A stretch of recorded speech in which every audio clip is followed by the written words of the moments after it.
بتائیے گا کہ اس کمیٹی میں ہم بھی موجود تھے جو آپ نے ایک رپورٹ پیش کی تھی دیہی علاقوں میں جو اسکولوں کی صورتحال تھی اور بارش کے حوالے سے جس طرح سے ان کی دیواریں گری ہوئی تھی. سر ابھی کے حالات بتائیے گا. آپ خود وزٹ کرتے رہتے ہیں, وہاں کے لوگ آپ سے رابطے میں رہتے ہیں. اسلام آباد کے دیہی اسکولوں کی صورتحال کیسی ہے؟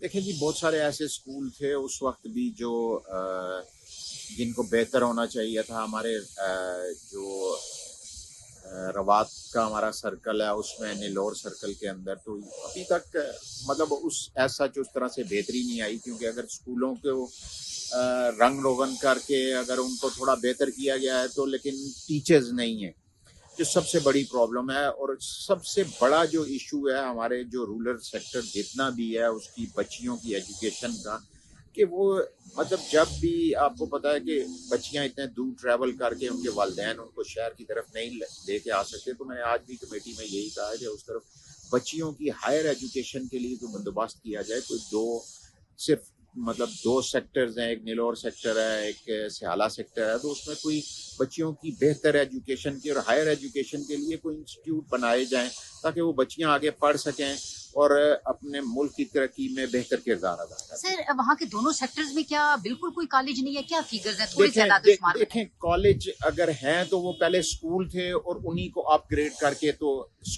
کالج کا درجہ دیا گیا ہے. لیکن دیکھیں کہ ایک اسکول میں جہاں پہ 60 بچیاں بیٹھی ہوں, 50 بچیاں بیٹھی ہوں, ان کے بیٹھنے کی جگہ نہ ہو تو وہ کیا تعلیم حاصل کریں گی.